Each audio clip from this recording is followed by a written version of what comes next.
अल्लाह, खुदा, ईश आदि नाम एक ही शक्ति के हैं। वो कैसा है, कहां है, कैसे मिलता है, किसने देखा है? ये प्रश्नवाचक चिन्ह पूर्ण रूप से हटाने के लिए अवश्य सुनिए जगत गुरु तत्वदर्शी संत रामपाल जी महाराज के अमृत वचन, सर्व पवित्र धर्मों के पवित्र शास्त्रों के आधार पर। कबीर नौबत आपनी 10 जन लो बजाए, ये परपटन ये गली भाई बोर न देखो आए। कबीर नौबत आपनी और जन 10 लो बजाए। नौबत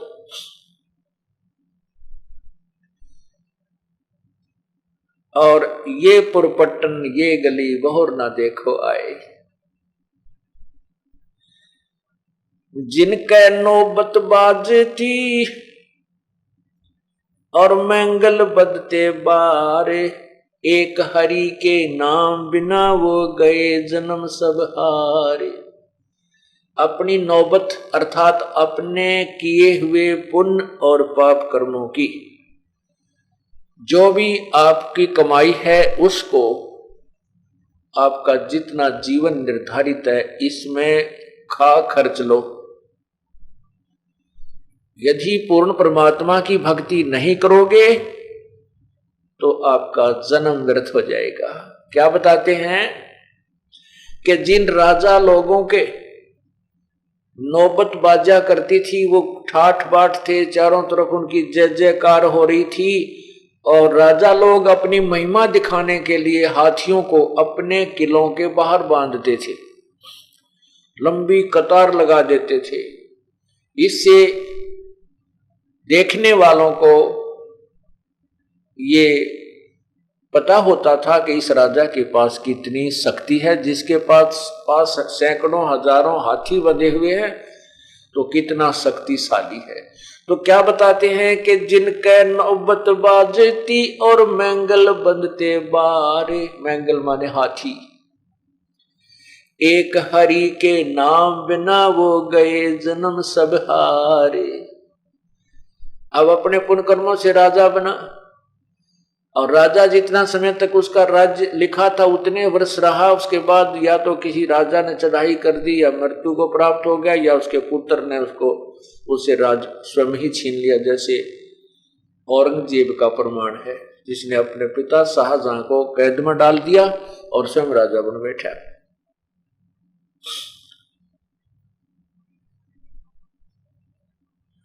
सातों शब्द जो बाजते और घर घर होते राग, ते मंदिर खाली पड़े इब बसन लगे कागे। जिन राजाओं के बड़े बड़े महल थे, किले थे और उनके अंदर गाने बजाने होया करते थे, साज बाज बजते रहते थे, अब वो परमात्मा ना भजने से वो राजा लोग तो पशु पक्षी बन गए और उनके किलों में और महलों में आज कौवों का निवास है, उसमें काग बैठते हैं, पक्षी घोंसले बनाए बैठे हैं, वहां कोई नहीं रहा।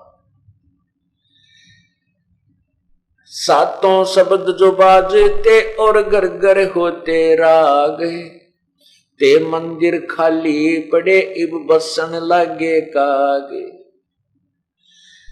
कबीर थोड़ा जीवना ये मंडे बहुत मंडान, सभी उबा पंथ शेर ये राव रंग सुल्तान। कबीर एक दिन ऐसा होएगा सबसे पड़े बिछो, राजा रण छत्रपति ही सावधान क्यों ना होए। परमात्मा कहते जीवन तो थोड़ा सा है और मांडे बहुत मंडान, अर्थात योजना पता नहीं कितनी लंबी लंबी बनाए बैठे हो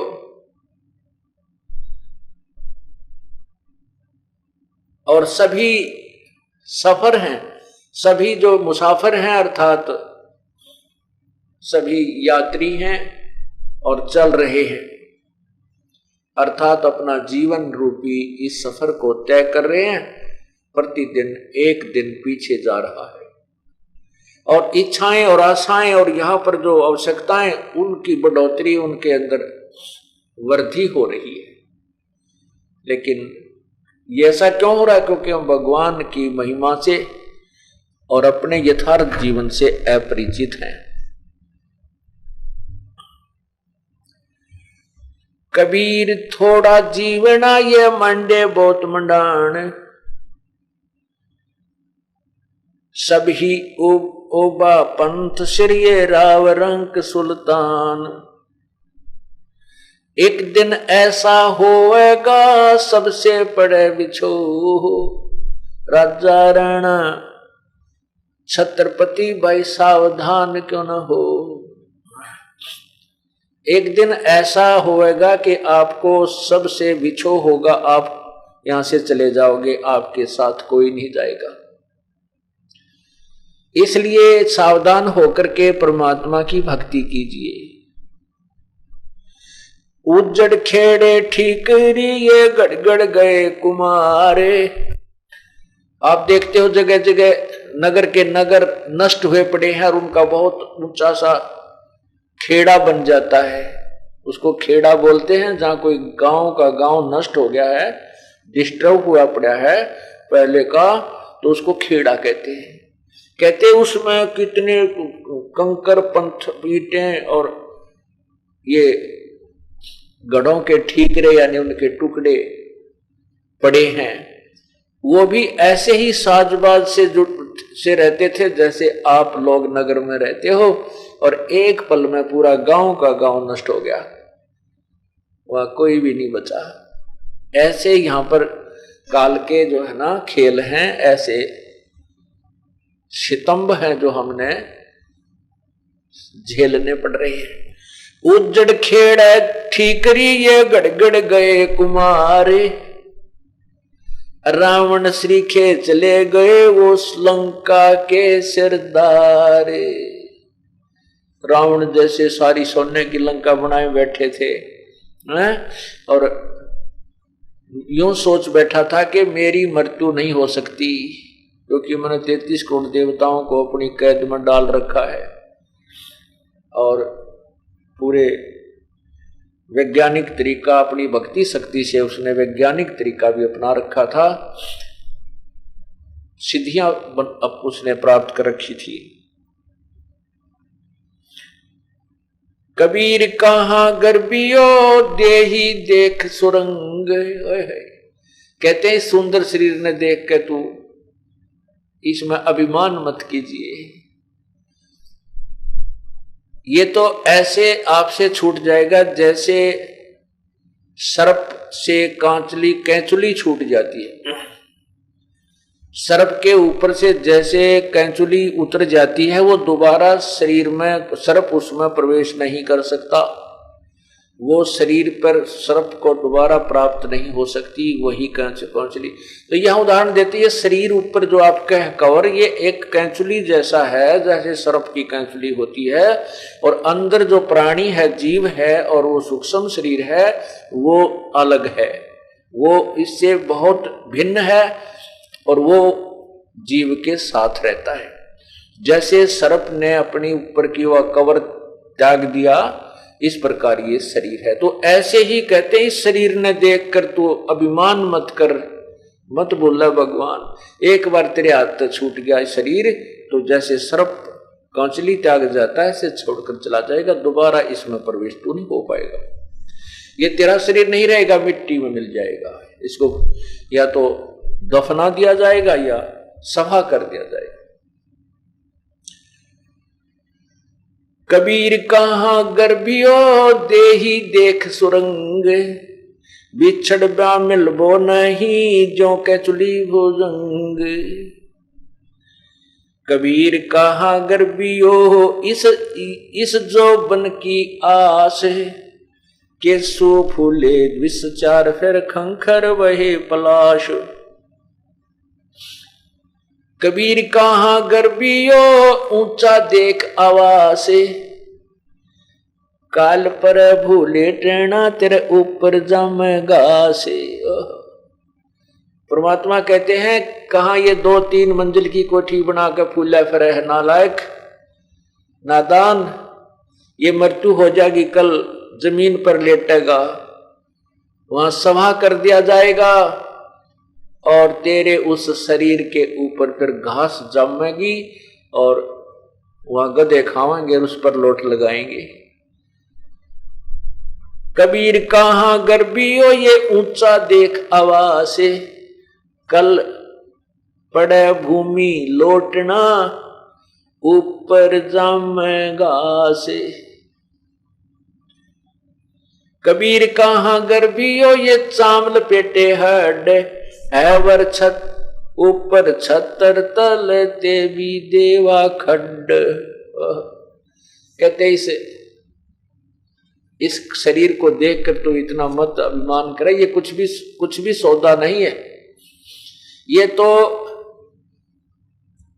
चाम के अंदर हाड़ लपेट रखे।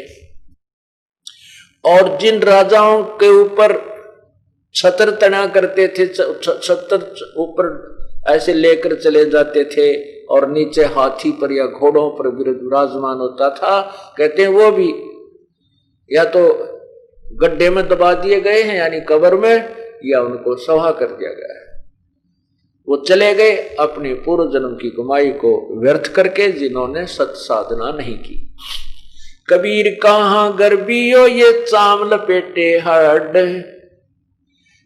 हैवर ऊपर छत्र तले ते भी देवा खड। गड्ढे में दबा दिए गए। कबीर कहाँ गर्भियो ये काल गह करकेश, ना जाने कित मार सी के घर के परदेश।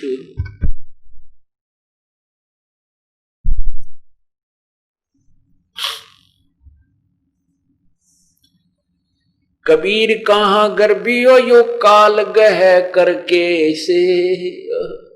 कहते हैं परमात्मा कबीर परमेश्वर कह रहे हैं कि क्यों फूला फिर है नादान, यो काल तेरे बाल पकड़ कर घसीट कर ले जाएगा और ना बेरा कहां मारेगा, घर मारेगा या कि प्रदेश में तेरे हाथ खंडेंगे। एक्सीडेंट हो जाता है अपने निवास से 200 किलोमीटर की दूर, 1000 किलोमीटर की दूरी पे, और वहां पता नहीं कहां टुकड़े टुकड़े हुआ पड़ा होता है ये प्राणी। तो परमात्मा कहते हैं भूला मत भगवान को। कबीर कहाँ गर्भियो यू काल गह करकेश, ना जाने कि तुम्हारेगा भाई के घर के परदेश।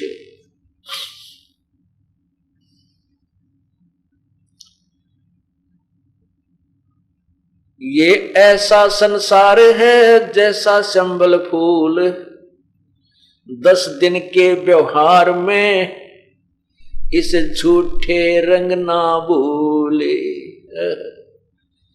क्या बताते हैं कि ये संसार, ये जीवन जिसको तू अपना मानता है और इसी में तू सुख ढूंढना चाहता है, जैसे प्रत्येक व्यक्ति का, बहन और भाई का एक विशेष दृष्टिकोण होता है कि मैं अब बालक हूं, फिर जवान होऊंगा, युवा होऊंगा, मेरा ब्याह होगा, शादी होगी और शादी के बाद फिर मेरी संतान होगी और मैं अच्छी कमाई करूंगा, बढ़िया मकान बनाऊंगा, अपने बच्चों को अच्छी शिक्षा दूंगा, उनके लिए अच्छी संपत्ति जोड़ूंगा, फिर उन बच्चों का विवाह करूंगा और फिर पोते हो जाएंगे, पोती होंगी, देवती हो जाएंगी और फिर मैं बुढ़ापे में मौज करूंगा।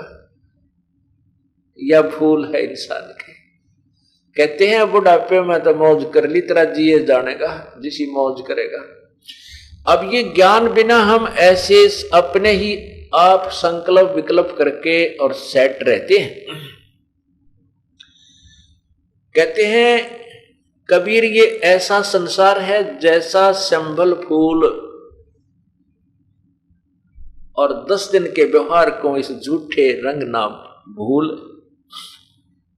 सुवै संबल से या लगे डोडे ढूंढे।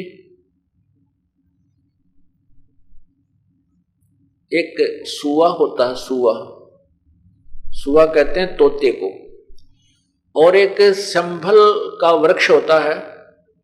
वो छोटा सा जब होता है और परिपक्व होता है, उसके बढ़िया बढ़िया पत्ते होते हैं, सुंदर हरा भरा रहता है, और उसके फल इतने सुंदर फूल, और फिर फल ऐसे लगते हैं जैसे बहुत ही अच्छा कोई खाद्य फल हो। लेकिन उसके फल में, संभल के वृक्ष के फल में रुई होती है। उसमें रुई होती है जैसे डोडे, आंख के डोडों में कपास टाइप होती है, रुई होती है। ऐसे ही वो संभल के पेड़ में वो फल इतने अच्छे लगते हैं और बड़े पीले पीले हो जाते हैं। तो तोता ये सोचकर कि जब इस पेड़ को फल लगेंगे मैं फल आहार करूंगा, बड़े अच्छे फल हैं इसके, बहुत अच्छा हरा भरा वृक्ष है।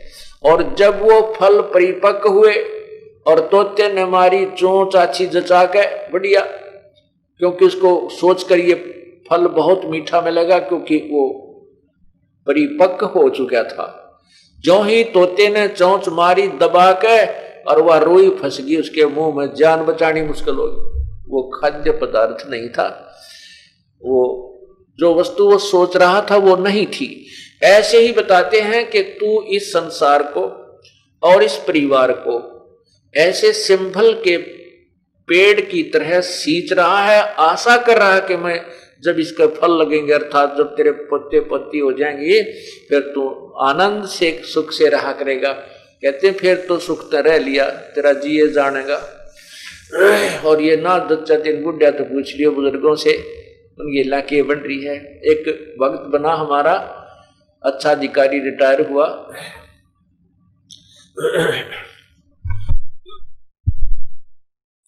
तो उसने फिर ये सुना ज्ञान, तो वो कहने लगा जी कि जो आशा थी उसके विपरीत सारे काम हुए।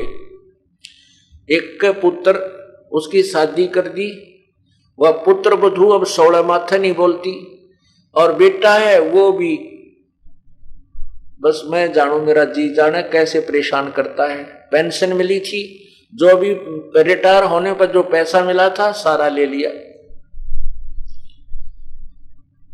तो दूसरा कहता है कि पैसा भी ले लिया, ले लो, और पेंशन भी ले लो, नाले टॉर्चर भी कर दे। कहते हैं पैसा भी ले लेते हैं, पेंशन भी ले लेते हैं, और नाले टॉर्चर कर दे, साथ में परेशान और न्यारा करते हैं। तो परमात्मा कहते हैं कि आप परमात्मा की भक्ति करो। प्रभु आकर के स्वयं ही बताते हैं, और उन्हीं की जबान में वचन में शक्ति होती है, तभी प्राणी भजन कर सकता है, नहीं तो यू काल ये मन भक्ति नहीं करने देता। तो इसके लिए ये बताया कि यदि आप पहले से भक्ति करने लग जाओगे, ये अमृत वचन है परमात्मा की वाणी, समझ लेना। यदि आपको पहले से ये तत्व ज्ञान मिल जाता और ये सत साधना मिल जाती, तो आपके अंदर इतनी भक्ति कमाई बन जाती कि आपके पुत्र वधू, आपके पुत्र पौत्र आपके बैठे की सेवा करते। आप देखते हो संतों के पास कौन सा धन है, या तो उनके पास पूर्व जन्म की कमाई है जो वर्तमान में शास्त्र विरुद्ध साधना करे हैं, और जो वर्तमान में सत्साधना भी कर रहे हैं तो उनके पास नाम की कमाई है, भजन की कमाई है, और हर एक व्यक्ति उनको प्रणाम करता है, उनकी सेवा करने की चेष्टा करता है। तो इसी प्रकार यदि आपकी भक्ति पहले से प्रारंभ हो जाती, राहत तो अब भी मिलेगी, ऐसी बात नहीं है। अभी वो अब थोड़ा सा सेट होने में टाइम लेगा परमात्मा, क्योंकि आपकी कमाई बनवाएगा धीरे धीरे, और बहुत जन्मों से बिगड़ा हुआ काम है अपना, बहुत ये उलझ पुलझ हमारा जो संस्कार हैं इनको धीरे धीरे ठीक करेगा। फिर वो पुत्र भी पुत्र वधू भी अपने आप ठीक होने लग जाएंगे। यदि पहले से भक्ति कर रहा होता तो ये आपत्ति आप पर नहीं आती। परमात्मा कोई ना कोई ऐसी व्यवस्था कर देता आपकी। तो इसलिए कहते हैं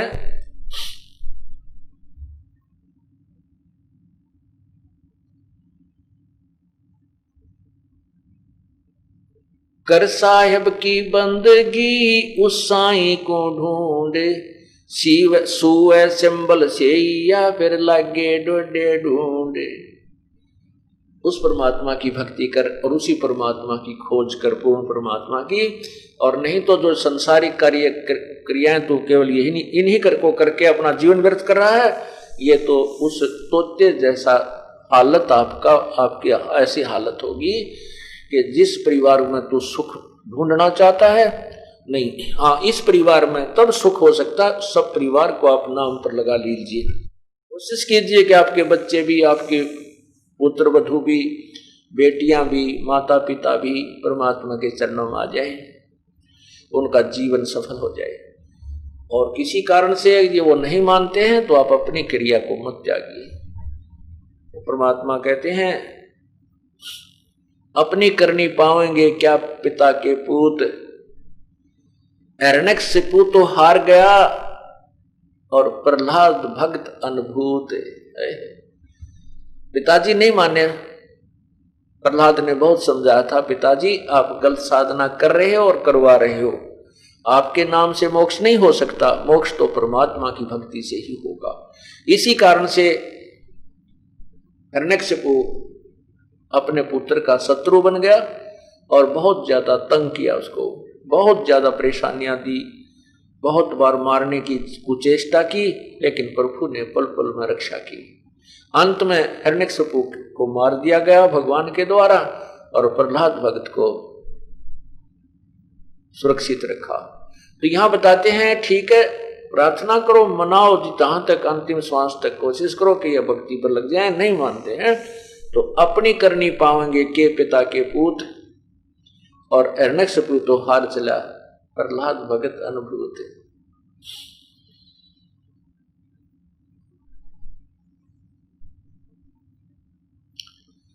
इस झूठे सुख को सुख कहे ये मान रहा मन मोद, ये सकल चबीना काल का भाई कुछ मुख में कुछ गोद।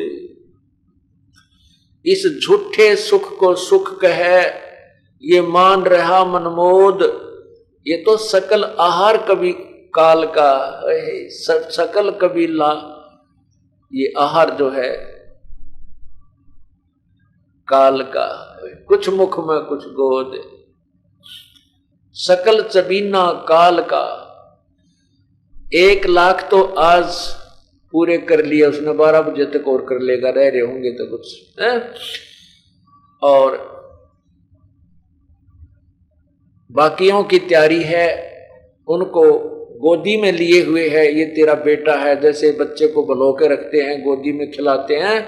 कहते हैं झूठे सुख को सुख है ये मान रहा मनमोद, इसी को खुशी सुख मान रहा है यहाँ इस काल के जाल में, बलि के बकरे की तरह, काल के कसाई के बकरे की तरह बंधा हुआ इसकी जेल में। और ये तो सकल चबीना काल का, होय होय, कुछ मुख में कुछ तो खा लिया आज और बाकियों की कल तैयारी है।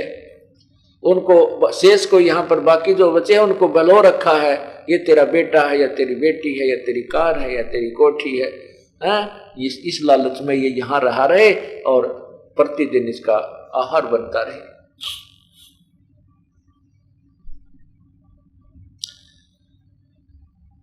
मौत बेसारी बावड़े अचरज किया कोने, तन माटी में मिलेगा जो आटे में लोन। जामन मरण विचार करिए कूड़े काम निवारे, जिन पंथों तुझ चालना सोए पंथ संवारे। जामन मरण विचार कहे कि ये जन्म और मृत्यु सबसे भयंकर कर्म हमारे बंधा हुआ है, और इसका पूर्ण विचार करके तत्व ज्ञान सुन के, क्या सुन के कि कोट जन्म तन भर मत होगे कुछ ना हाथ लगा रे, कुकर शोकर खरबा बोरे कौआ हंस बुगारे। कोटि जन्म तू राजा के ना मिटी न मन की आशा, भिक्षक होकर दर दर घूम्या मिला न निर्गुण रासा। इंद्र कुबेर इसकी पदवी ब्रह्मा वर्ण धर्मराया, विष्णुनाथ के लोक को जाके फिर भी उल्टा आया। असंग जन्म तो मरता होगे जीवित क्यों न मरे रे, द्वादश मध्य मैल मुठ बोरे बहर न दे धरे रे।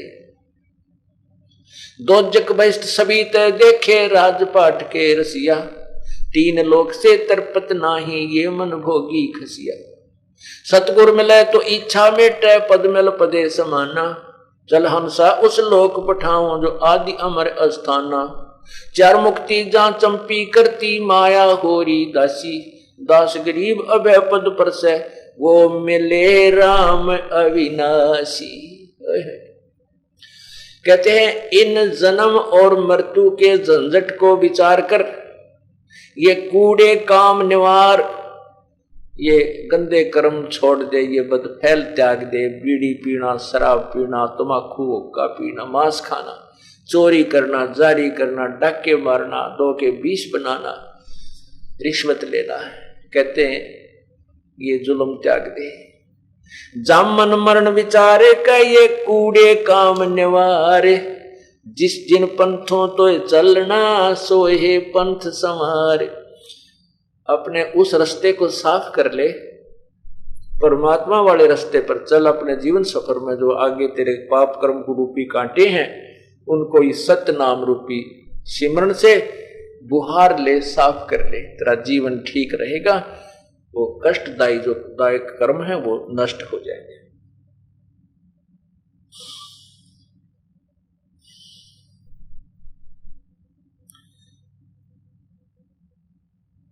कबीर सुपने रहन के ये उगड़ आए नैन, जीव पड़ा वो भूल में भाई जागे तो लेन न देन। अब तो हम भूल में आंख मीच के लग रहे हैं, ये भी जोड़ लो, रात में भी कमाई दो और टाइम भी कर लो, पता नहीं कितना चोरी भी, मिलावट भी, किसी प्रकार धन हजार नो इकट्ठा करके बैंक बैलेंस बना दो, कोठी जोड़ दो। और जब ये तत्व ज्ञान रूपी डंडोरा आपके कानों में पड़ेगा, आपको जब ये आंख खुलेंगी, आपको ज्ञान होगा, कहते फिर ये तो सपना सा होता है। फिर जैसे स्वप्न के अंदर एक बिल्कुल गरीब आदमी और स्वप्न लेता है वो कार और कोठियों के, स्वप्न में बड़ी बढ़िया कोठी में लेटा हुआ है, कार खड़ी है, कार में बैठ कर चल पड़ा है। और फिर घरवाली ने रुका मारा, खड़ा हो ले मजदूरी में नहीं जाना क्या। जब वो फड़फड़ा के उठा तो झोपड़ी में पड़ा, कितकी कार थी, कौन सी कोठी थी। तो ऐसे ही आज हम जो भी यहाँ साजबाज अपना माने बैठे हैं, ये स्वप्न है। और जब ये स्वप्न जागा टूट उठ के मुंड पकड़ रहा है, ये जीवन समाप्त होते ही ये स्वप्न टूटेगा। और फिर समझ में आओगी रहे कौन बेटा था, कौन बेटी थी, कौन कार थी, कहाँ मेरी कोठी थी। और यम के दूत बांह पकड़ के ले जान लग रहे, चल मैं बताऊंगा तेरी कोठी कहाँ थी। कहते हैं जागे तो फिर लेन देन कुछ भी को नहीं था। तो पुण्यात्माओं, इस स्वप्न में अब ये एक जीवन का स्वप्न है आपका, 100 वर्ष का है, 60 वर्ष का है, 70 का है, 80 का। यो एक दिन समझो, ये एक रात्रि समझो स्वप्न में हो। और जब ये स्वप्न टूटेगा, ये जीवन समाप्त होगा, तो आपकी वो आंख खुलेंगी। अब कहाँ चलूं, अब क्या करूं, मेरा जिसके लिए मैंने सारा जीवन खो दिया वो तो मेरे साथ आया नहीं कोई भी। तो कहते हैं हिड़की दे दे रोएगी सुरता जब तू चल लेगी अकेली, पछाड़ खा खा रोएगी पड़ेगी आत्मा जब सारे साजबाज को जो सारा जीवन में जो इकट्ठा किया था यहीं छोड़कर और अकेला जाना होगा, जब इसके साथ कुछ नहीं होगा। तो वो नहीं रोएगा जिसके पास राम नाम का धन होगा और पुण्यों की कमाई इसके साथ होगी। वो नहीं रोएगा, वो सहर्ष जाएगा, उसका ज्ञान भी साथ होगा कि ये तो एक दिन होना ही था भाई, ये तो होना ही था। रोजाना संत जी बताते थे, संतों की वाणी का प्रमाण देते थे कि एक दिन तो युजा आना ही था। और शुक्र है हमें सु अवसर मिल गया इस जाने से पहले कुछ भक्ति और पुण्य कमाने का। ये आपके ऊपर मेहर है उनकी। कहते कबीर सोपन रैन के उगड़ आए नैन, जीव पड़ा भूल में जागे तो लेन न देन।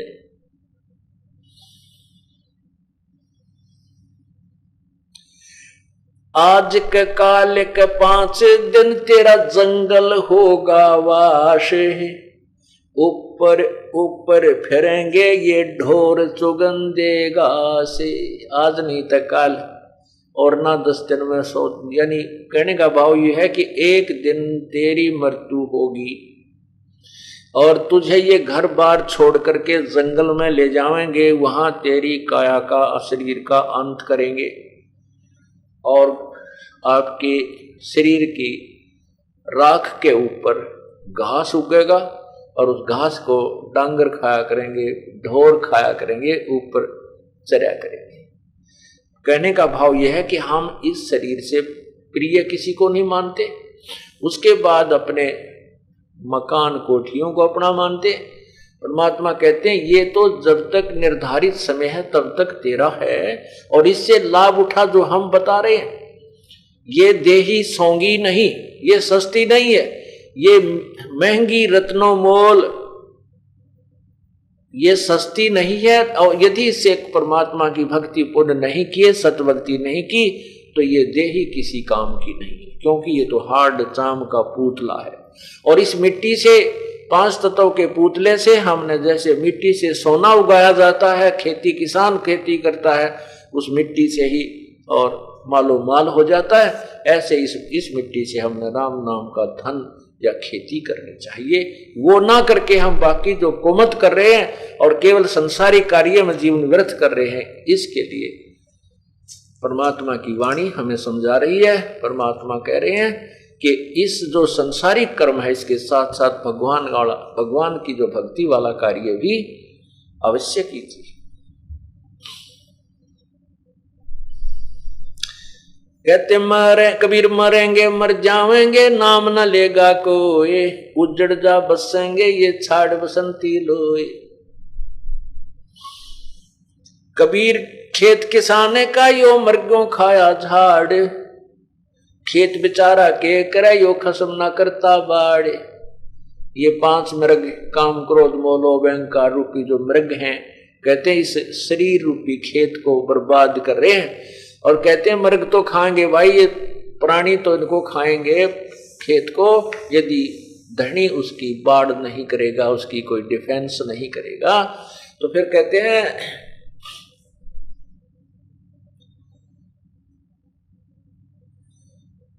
कबीर बिना रखवाले बाहिरा, चिड़ियों खाया खेत, आधा पर्दा उबरे कुछ चेत सक तो चेत। परमात्मा अपनी अमर वाणी में कह रहे हैं कि जैसे बाजरे के खेत को चिड़िया खा जाती हैं। क्यों खा जाती हैं? क्योंकि यदि धनी उसकी रखवाल नहीं करता। और कहते हैं अब तेरा आधा पर्दा जो बचा हुआ है, अब भी जाग जा, अब भी रखवाल कर ले, फिर भी कोई लाभ तुझे मिल जाएगा। कई भक्त आत्मा कहते हैं वृद्ध अवस्था में उनको प्राप्त होता है ज्ञान, और कहते हैं अब क्या करूं, मैंने तो जीवन खो दिया। क्योंकि ये जो बातें आज बताई जा रही हैं सत्संग के अंदर, ये जवान बच्चा के कम समझ में आती है। वो ये सोचते हैं कि मैं ऐसे ही ठाठ करूंगा और यही शरीर मेरा मजबूत है और स्वस्थ है, मैं ऐसे ही मेरा शरीर काम चल जाएगा। नहीं, तो उस समय तो ये सुनते नहीं और कुछ ये ज्ञान सुनने को मिलता भी नहीं। ऐसे जैसे हम भी गांव से मैं निवास करते थे और हमारे माता पिता, दादाजी, दादी जी, चाचा चाची, जितने भी कुल के परिवार के सदस्य देखे, कोई भी राम नाम का निर्णय नहीं और ना ही कभी कहीं सत्संग की चर्चा की तरह राम नाम का जिक्र होया हो। कदे हमने सुना भी नहीं उनके मुंह तक काम की तरह सत्संग सुन गए थे या जाना चाहिए। ऐसा भी कमाल देखा हे भगवान की तो और कोई जैसे गांव में जैसे ये डफली पीटनी है अपनी अपनी डफली बांध के कि बुढ़िया इकट्ठी होगी 10-20 सत्संग करेंगे, वो गा के गीत गात से बांट का प्रसाद चले जाते। उनको वो गांव नगर वाले पसंद नहीं करे थे कि ये तो सारे तय गलत काम करें, रात ने सारी रात भगवान के गीत गावें, कहते इससे ये कोई भक्ति नहीं है। तो जिस कारण से उनको पता नहीं लगता भक्ति का। अब जैसे ये दास के ऊपर मेहर हुई, परमात्मा का आदेश हुआ, गुरुदेव का हुक्म हुआ कि इस ज्ञान का प्रचार कर और उपदेश दे, तुझे आदेश दिया जाता है। फिर गांव गांव में नगर नगर में जाकर के सत्संग प्रारंभ किए दास ने। एक बुजुर्ग, क्योंकि गांव में इन सत्संग को अच्छा नहीं मानते थे, तो जिस भी भक्त ने, जैसे एक परिवार में 4 भाई हैं, अलग अलग हो गए, तो उसमें से एक ने किसी रिश्तेदार के कहने तय या हमारे ज्ञान को अच्छी तरह समझने से पाठ करवाया, सत्संग करवाया, तो दूसरे निकट नहीं आते थे, दूर बैठे रहते थे और इसको एक विशेष अनोखा सा काम मानते थे कि तो पाखंडी लोग आगे दिखे, क्योंकि जनता को इन पाखंडियों ने भी घना दुखी कर रखा है। और जब सच्चा कार्य, सच्चा ज्ञान शुरू होता है, सच्चा क्रियाक्रम शुरू होता है, तो उस पूर्व में हुए पाखंड के कारण उस सत्य को भी पाखंड ही कहा जाता है, गिना जाता है। तो ऐसे ये दास वहां पाठ किया करने गए, सत्संग किया रात्रि में। उनका जो पिताजी था जिसके हम सत्संग कर रहे थे, वो कम से कम 60-65 साल की उम्र का हो रहा था। वो हमारे पास नहीं आया, वो अपने चौबारे में अलग दूसरे बेटे के घर में ऊपर बैठ कर हुक्का पीवे, और उधर से हमने स्पीकर ला रखे, वो सत्संग भी सुना, देखेंगे ये पाखंडी क्या कहेंगे। तो उसने सत्संग सुना सारी रात उस दिन ऐसे ही, क्योंकि सत्संग तो एक ऐसी जड़ी है, यदि कोई राम नाम का चाहने वाला है तुरंत काम करती है। उस बुजुर्ग ने वो सत्संग सुना। अगले दिन जब हम सत्संग करने लगे, शाम को, हम रात्रि में सत्संग करते थे क्योंकि दिन में कोई काम धंधा करके शाम में सारे सुन ले, तो उनका पिताजी सत्संग में आकर बैठ गया। वहां 20-30-50 भगत तो बैठे होंगे जहां दास सत्संग कर रहा था, उनके घर में आंगन में, गर्मियों के दिन थे। उसने फिर सत्संग सुना, और सत्संग सुनने के बाद जो दूसरे गांव के थे वो तो चले गए भक्तजन, हम अपना अपनी कुछ काम लाग गए, वहां पाठ चल रहा था और मैं वहां बैठा था। 5-4 भगत हो रहे गिरो, बूढ़ा भी निकट से आकर बैठ गया। उसकी आंखों में पानी भराया। मैं तो वो कहने लगा, महाराज जी जो बात आपने बताई ये तो मैंने जिंदगी में कभी नहीं सुनी, और मेरे 4 लड़के हैं, इन मैंने इतनी मेहनत की है, पशु भी थक जाते थे, मैं नहीं थकता था। खूब खेत कमाए, 4 बच्चा के नरे नरे मकान बनाए और बहुत घना धंधा किया, बहुत ज्यादा, पशु से भी ज्यादा काम किया, और हुक्का खूब पिया। और आपने हुक्के की इतनी बुराई बताई, तम्बाकू में इतना अवगुण होता है। पहले तो राम नाम कदे जिंदगी में सुना भी को नहीं, भगवान भजना चाहिए, जैसी परंपरागत जो धोख पूज थी वो करते रहते। 6 महीने 20 दिन में, महीने 2 महीना में जांदी होती थी। और मुझे अब ये समझ में आई है कि अब मेरा क्या बनेगा। मेरी तो उम्र रही नहीं, यदि मैं नाम लूं अब के मेरा 2 साल का हूं, 4 वर्ष का हूं, मेरी मृत्यु हो जाएगी। मेरी गिल तो बहुत बूढ़ी बनी। कहने लगा, मैंने आपका रात को कल भी सत्संग सुना था, आज मैं उस सत्संग को सुनकर यहां आया। आज और कति जो अंधेरा था वो हट गया, और न्यू कह के वो बूढ़ा फिर रोने लग गया। और बुजुर्ग बहुत रोया। तो बोला, मेरा क्या बनेगा, मेरे प्राणी का, मेरे जीव का क्या होगा है भगवान। यदि मुझे ये पहले ज्ञान मिल जाता तो मैं पहले भी भक्ति को लग जाता। मैं तो चाहता था, मतलब आज जो चाह है मेरी उस दिन भी होती। तो मैंने कहा भक्त आत्मा ऐसी कोई बात नहीं है, आप अब भी नाम लो फिर भी आपके जीव का कल्याण होगा। ने बोला ये के नाम लेने जोगा रह रहा हूं मैं, कुछ करने जोगा नहीं, हाथ में दो पीछे नहीं, मैं दान कर लूं फलान कर लूं। कहने लगे बेचारा अपना सारे दुख रो है। तो मैंने उसको समझाया कि जैसे कुएं में बाल्टी गिरती हो और वो रस्सी घिसटती जा रही है, घिसटती जा रही है, और उसको भाग दौड़ के और कोशिश करके यदि पकड़ ले और वो चाहे 1 फुट की शेष रहती हो कुएं में जानते हैं, और वो भी अगर पकड़ी गई तो बाल्टी भी आ गई और पानी भी आ गया, कुछ भी ना गया। और ये सोच के गई गई जान दे, देखो तो जा ही रही हो तो गई, हाथ पा मारे बाज दौड़ कर पूछड़ी सी ठा जाओ नेजू की रस्से की, तो बाल्टी भी आई और पानी भी आ गया। तो इस बात ने सुनकर उसमें जान सी आ गई। ने बोला सचमुच कुछ मेरा उद्धार होगा। मैं कहा होया पड़ा है।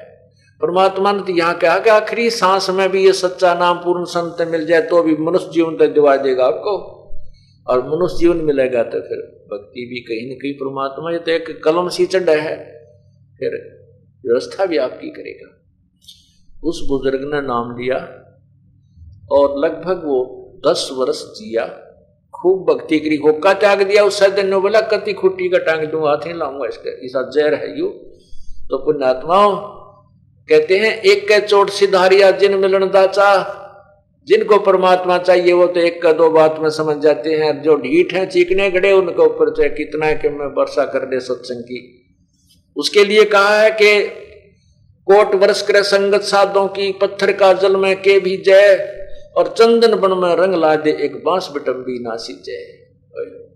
पत्थर ने, वो तो पत्थर कैसे प्राणी है जो जल में भी नरम नहीं होते। पत्थर को जल में डाल दीजिए चाहे 100 वर्ष तक रखिए, बाहर निकाल के बिड़ा के देखिए जो का त्यों आग होगी, उसमें चिंगारी पाटेगी। ऐसे ही जो सत्संग में सुनकर भी जो नहीं विचार करते, ग्रहण नहीं करते भक्ति को, वो पत्थर कैसे जीव है। और चंदन का वृक्ष आसपास के पेड़ों को, चाहे नीम का भी पेड़ क्यों नहीं है, उसको भी चंदन जैसी महक भर देता है। लेकिन बांस, बंबू जो होता है, बंबू, उस बांस के अंदर उस चंदन के वृक्ष की महक नहीं समाती, वो न्यो का न्यो रह जाता है। तो इस प्रकार जो बांस कैसे प्राणी हैं उनको छोड़ करके बाकी से सभी इस सत्संग रूपी चंदन की महक से अवश्य चंदन बन जाएंगे, अर्थात वह भी ओरा न समझाने लग जाएंगे और अपने विकार त्याग कर भक्ति करने लग जाएंगे। तो कहते हैं खेत बिन रखवाले बाहिरा, चिड़िया खाया खेत, आधा पर्दा उबरे कुछ चेत सके तो चेत। अब भी जो शेष रह रहा है उसको भी संभाल ले, 2 दाने हो जाएंगे, ऐसी बात नहीं है। आड़ जड़े जो लाकड़ी और केस जड़े जो घास, और सब जग जड़ता देख कर भया कबीर उदास। ये बड़ा जले लकड़ी जले और जले जलावन हारे, और देखण आले भी जले इब किससे करूं पुकारे। आड़ जले, चिता के ऊपर लाकड़ी जले, और जो जलाने के लिए जा रहे एक दिन वह भी जले, और देखण आले भी जले। कहते भी इनसे के अर्ज करो वे तुम मुझे बचा दो यहां से जलने से। तो वो पूर्ण परमात्मा की साधना, पूर्ण संत से प्रार्थना करो कि फिर नहीं जलोगे, सदा के लिए सुखी हो जाओगे, ऐसे स्थान पहुंच जाओगे जहां कभी मृत्यु नहीं होगी।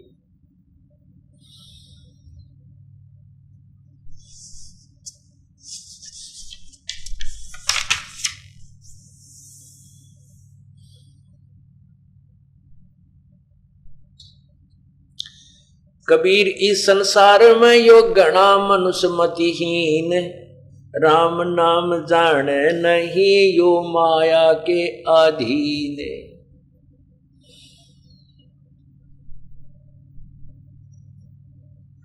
कबीर क्या किया हम आए कर और क्या कहेंगे जाए, इत के भये न उत के ये चले मूल गवाए।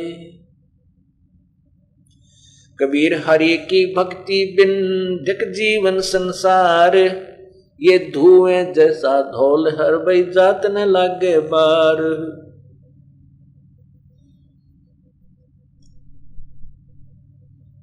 ये अवसर चेत्या नहीं और पशु जो पाली दे, राम नाम जाना नहीं अंत पड़ी मुख खे। खे माने राख, अर्थात अंत में तेरी बिरान माटी होगी। राम नाम जाना नहीं ता मुख आने अन्न, कै मूसा कै कातरा नो खाक खोया जन्म।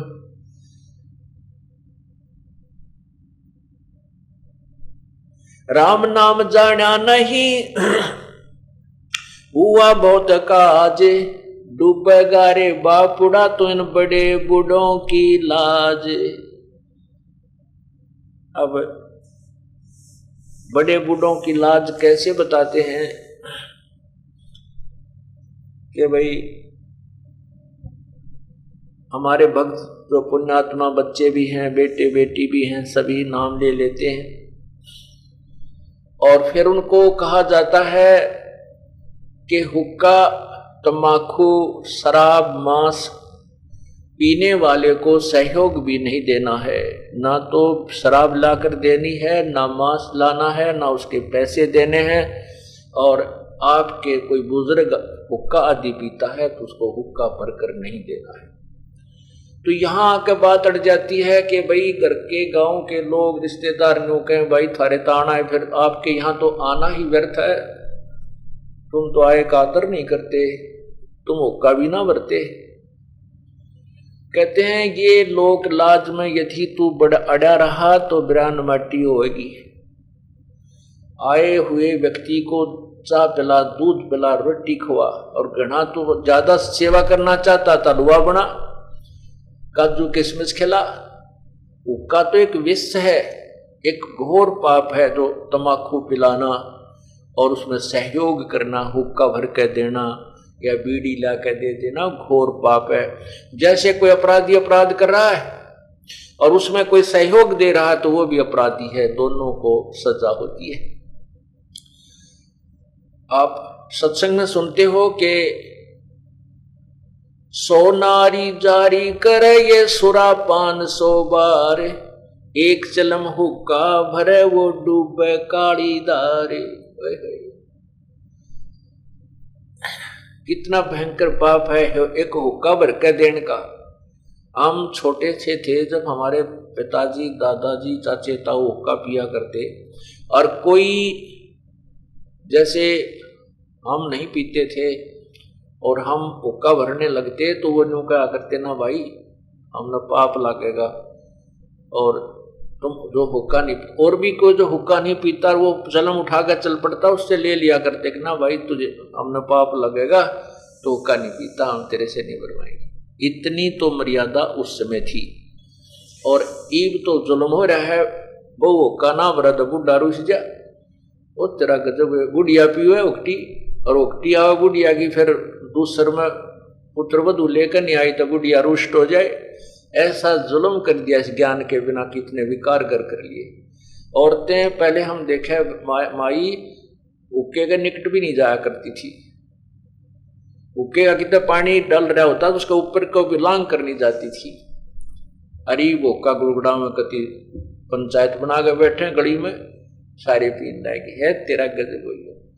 विकारों को त्यागने की बजाय इसको ग्रहण कर लिया। एक बहन अपनी बहन को नाम दिलाने लाई, वो हमारा नाम दे रखा था एक ने, एक लेडी थी किसी और पंथ थे, और वहां भी 7-8 वर्ष से वो जा रही थी, दुखी नो की नो थी। वो नाम दिलाने लाई तो उसने बताई कि मैं उस पंथ से उपदेश ले रखा है। मैंने कहा बहन फिर तो तू बीड़ी हुक्का भी पीती होगी। अगजी हुक्का तो ना पीती, बीड़ी बीड़ी पिया करो। मैं बोला ये तो त्यागनी पड़ेगी आपने, और नाम ले रखा आपने का बीड़ी पीऊं, ने बोली मैं पहले ना पिया करती, नाम लेने के बाद पीने लायकी। मगर ये और बढ़िया काम किया, बेतने नाम लेने के बाद पीने लगी। तो वो कहने लगी हमारी 700 वो सत्संगिन है जो बहन माई, वो सारी पीवाए और मेरे तीनों के ले पी ले तो प्रसाद से। तो मैं वो प्रसाद पीने लगी, ये मेरी आदत पड़ गई। मैं बोला वे नहीं, छोड़ दे इसको, तब ये नाम मिलेगा, ना नाम नहीं देंगे बाप। तो उसने त्याग। मेरा भाव ये है कहने का कि अन्य सत्संग हैं और सत्संगी कहलाते हैं, वहां जाते भी हर विकार 100 के 100 करते हैं, और जो ना करते हुए भी करने लग जाते, फिर काहे का सत्संग है? वो तो एक ड्रामाबाजी होगी, वो तो एक बहुत गलत स्थान हो गया जहां पर विकार ना करते वो भी करने लग जाते। तो इस प्रकार जब ज्ञान होता है तो इंसान क्या समझाते हैं कि एक चिलम हुक्का भरने से डूबे काली धार, इतना भयंकर पाप है। तो इस प्रकार जब हम इस बात को यहां सुनकर जाते हैं, फिर लोक लाज ने देखते हैं, भाई क्या कहेगा, पड़ोसी क्या कहेगा, रिश्तेदार आ गया वो क्या कहेगा। तो ये देखो बुराई ने घर भी जो बुराई हमारे समाज में घर किए हुए है, इसने भी धीरे धीरे किया है।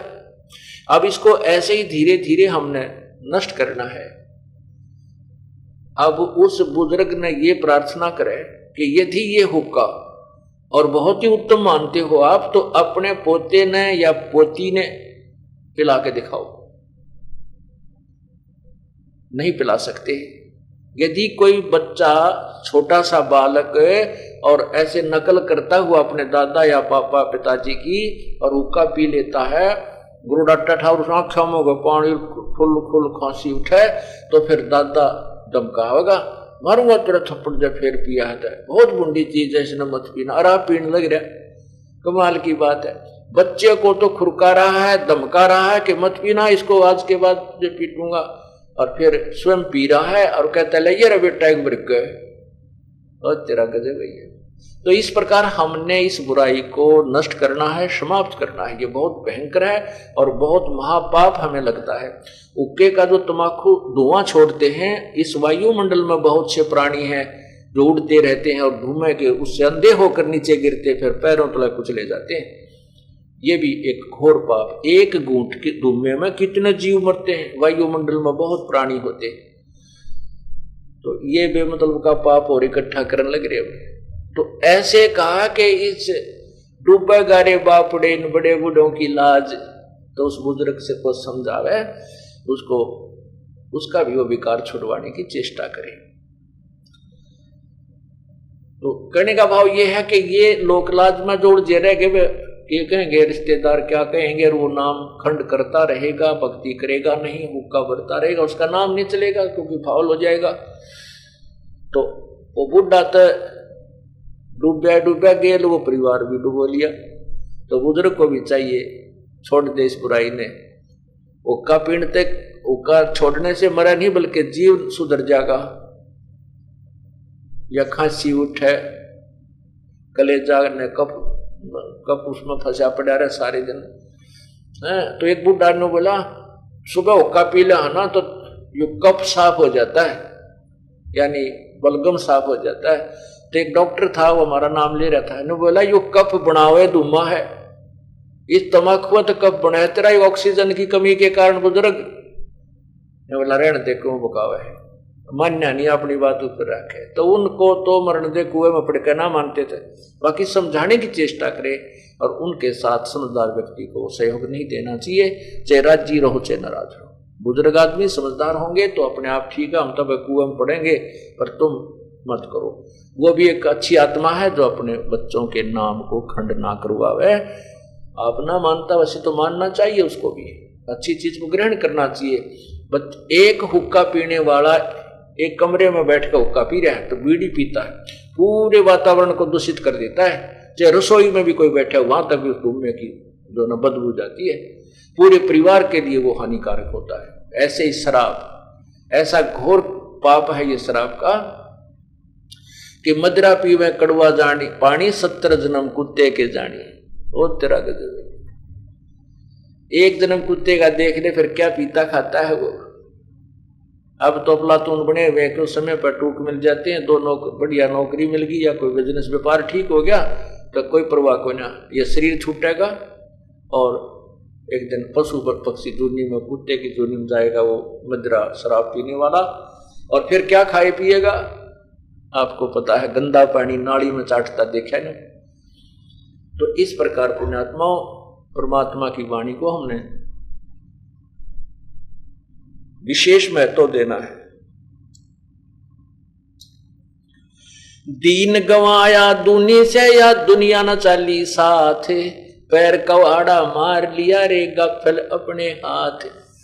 अब दीन माने अपना धर्म, अपनी भक्ति के जो मर्यादा थी तने नष्ट कर लिए इस दुनिया की लाज में।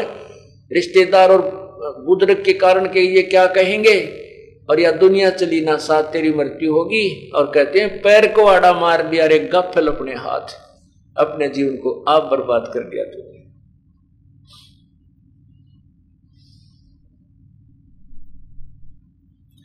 कुल खोया कुल उबरे, कुल राखे कुल जाए, ये राम ने कुल कुल भेंट लो, सब कुल रहा समय। अब हम अपने राम नाम लेते नहीं और सोचते हैं अपने इस कुल को, अपने परिवार को सुरक्षित रखना चाहते हैं। कहते हैं कुल खोए कुल उभरे और कुल रखे कुल जाए। अब आप भक्ति नहीं करते, लोक लाज में आकर भी कुल के लोग हमारे अड़ोस पड़ोस के क्या कहेंगे, और उसकी लाज में उस कुल को, उस जो जहां वर्तमान में आपका जन्म है जिस कुल में यानी जिस खानदान में जिस समाज में, उसको राजी रखने के लिए यदि तूने मर्यादा भंग कर दी तो तेरा कुल खत्म हो गया। क्योंकि तू मर गया तो वो कुल तेरा काम क्या, चला ही गया आप। और फिर कहाँ कुल होगा, गधा बन गया गधा कुल, कुत्ता बन गया कुत्ता कुल, सुअर बन गया सुअर कुल। तो परमात्मा कहते हैं राम निकुल कुल भेंट ले, सब कुल रहा समाए।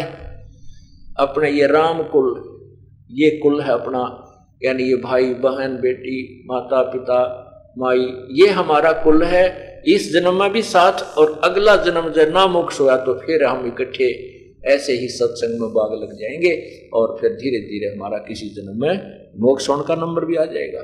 यदि हम कहते हैं कुल राखे कुल जात है, कुल खोए कुल उबरे, यदि हमने वर्तमान कुल को खो दिया, उनकी बातों को नहीं माना, मर्यादा हिसाब की माननी होती है, अपने जो भक्ति बाधक हो उनको नहीं मानना। तो कुल खोए कुल उबरे, कुल राखे कुल जा, ये राम ने कुल कुल भेंट ले, सब कुल रहा समाए। अब जैसे इस दास ने कुल खोया अपना, जो अब ये मेरा कुल हो गया, ये मेरे बेटे बेटी है, और ये ना जाने कितना बढ़िया परिवार हो गया मेरा। यदि मैं उसी कुल में उलझा रहता तो वही, और वो कुल भी मेरे साथ नहीं जाता। क्या बताते हैं, दुनिया के धोखे मुया जो चलाक जो कुल की कान, और जब कुल का को लाज सी जब ले जा धरा मसान शमशान। अब दुनिया के धोखे मरिया और चला जो कुल की कान, आन कान में कुल की मर्यादा ना तोड़ सके, यानी ओका भरना और जो पुरानी पूजा है वो ना छोड़ सका, तो फिर ये कुल तेरी के लाज बनेगी जब तू ले जाकर तुझे नंगा और शमशान घाट पर धरेगा तेरा कुल ठाके। तब कहाँ जाएगी तेरी लाज, कहाँ जाएगी तेरी शर्म, और क्या बनेगा तेरे साथ आगे। उसके लिए परमात्मा समझाने की चेष्टा करते हैं। भाई गाडर ऊपर दौड़ना, सुख निंदड़ी मत सो, ये पुण्य पाया देहरा, ओछी ठोड़ ना खो।